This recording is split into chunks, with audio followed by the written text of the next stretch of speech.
A flagship in Russia's Black Sea Fleet has been badly damaged, with Russia blaming a fire, but Ukraine saying 2 missiles hit the Moskva vessel.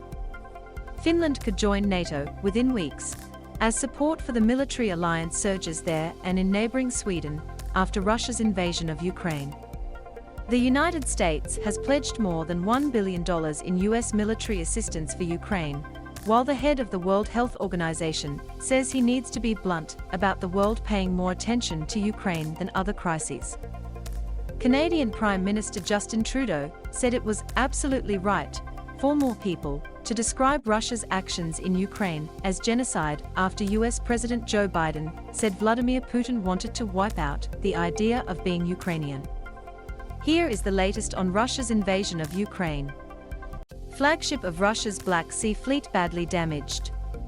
The flagship of Russia's Black Sea Fleet, the Moskva missile cruiser, was badly damaged when ammunition on board blew up, Interfax news agency quoted the Defense Ministry as saying on Thursday. Interfax said the crew had been evacuated. It blamed the blast on a fire and said the cause was being investigated. The Russian Navy's guided missile cruiser Moskva is reportedly badly damaged. Earlier, a Ukrainian official said the Moskva had been hit by 2 missiles, but did not give any evidence. The 12,500-ton ship has a crew of about 500. As the result of a fire on the Moskva missile cruiser, ammunition detonated. The ship was seriously damaged, the Russian Defense Ministry said in a statement. The crew was completely evacuated. Last month, Ukraine said it had destroyed a large Russian landing support ship, the Orsk, on the smaller Sea of Azov to the northeast of the Black Sea. Moscow has not commented on what had happened to the ship. WHO chief slams global focus on Ukraine amid Ethiopia atrocities. M to mute, left and right arrows to seek, up and down arrows for volume. Watch 48 seconds 48s. WHO Director General questions whether the world really gives equal attention to black and white lives. The head of the WHO slammed the global community for its focus on the war in Ukraine, arguing that crises elsewhere, including in his home country of Ethiopia, were not being given equal consideration, possibly because those suffering were not white. Director General Tedros Adhanom Ghebreyesus questioned if the world really gives equal attention to black and white lives, saying the ongoing emergencies in Ethiopia, Yemen, Afghanistan, and Syria had garnered only a fraction of the global concern for Ukraine. Tedros Adhanom Ghebreyesus says crises elsewhere, including in his home country of Ethiopia, are not being given equal attention. Last month, Dr. Tedros said there was nowhere on earth where the health of millions of people is more under threat than in Ethiopia's Tigray region. Since a truce was declared in Tigray 3 weeks ago, about 2,000 trucks should have been able to bring food, medicines, and other essentials to the conflict-ridden area, he said. Instead, only about 20 trucks had arrived, said the former Ethiopian health minister and ethnic Tigrayan. As we speak, people are dying of starvation, he said. This is one of the longest and worst sieges by both Eritrean and Ethiopian forces in modern history. Dr. Tedros acknowledged that the war in Ukraine was globally significant, but asked if other crises were being accorded enough attention. I need to be blunt and honest that the world is not treating the human race the same way, he said.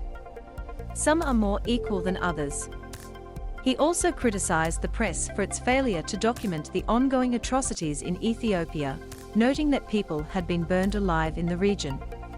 Earlier this year, the government of Ethiopia sent a letter to the WHO, accusing Dr. Tedros of misconduct, after his sharp criticism of the war and humanitarian crisis in the country. Nordic countries turning to NATO. European Union nations Finland and Sweden reached important stages on the way to possible NATO membership, as the Finnish government issued a security report to MPs, and Sweden's ruling party initiated a review of security policy options.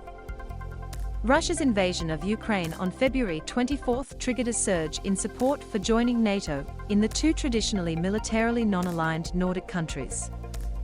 A recent poll showed a majority of respondents in Finland would support joining NATO.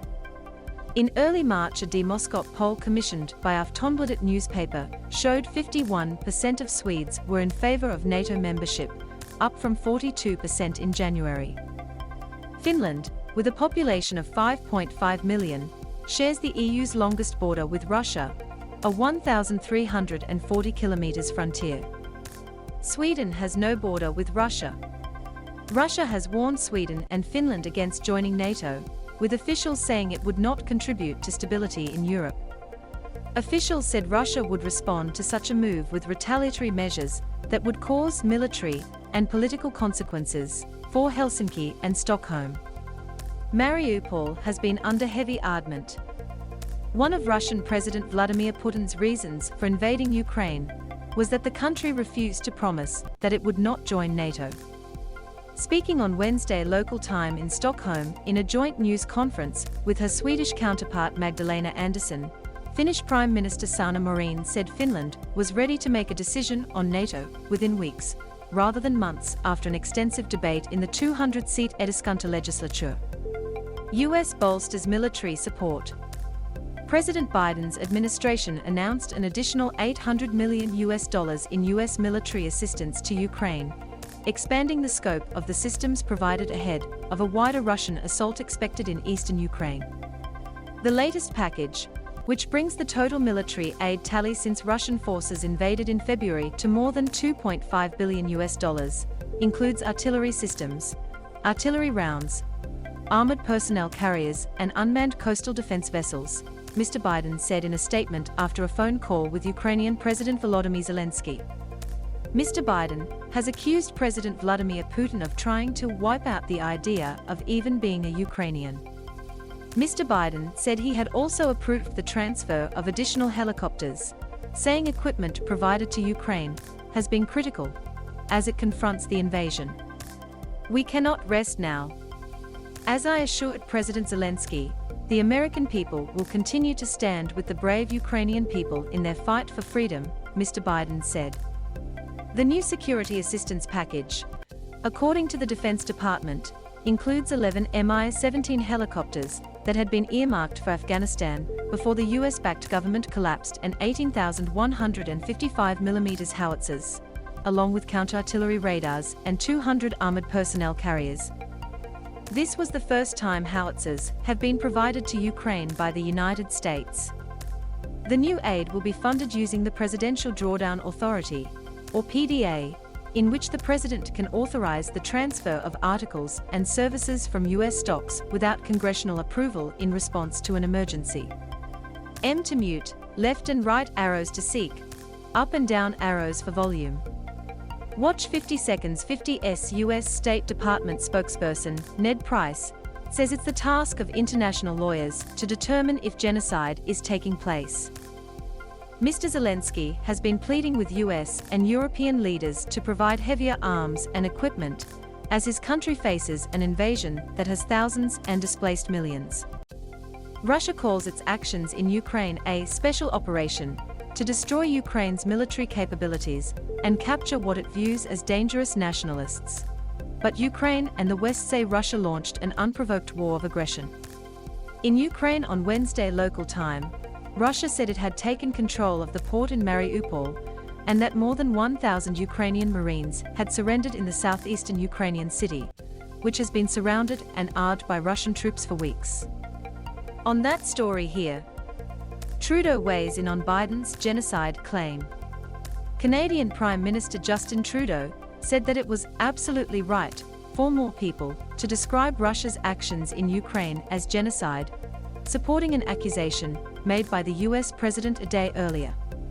"I think, as President Biden highlighted, there are official processes around determinations of genocide, but I think it's absolutely right that more and more people be talking and using the word genocide in terms of what Russia is doing, what Vladimir Putin has done," Mr. Trudeau told reporters. Mr. Trudeau says more people should be talking about genocide in relation to Mr. Putin's invasion of Ukraine. Mr. Biden said on Tuesday the Ukraine invasion amounted to genocide, a significant escalation of the president's rhetoric. But he added lawyers internationally would have to decide whether or not the invasion met the criteria for genocide.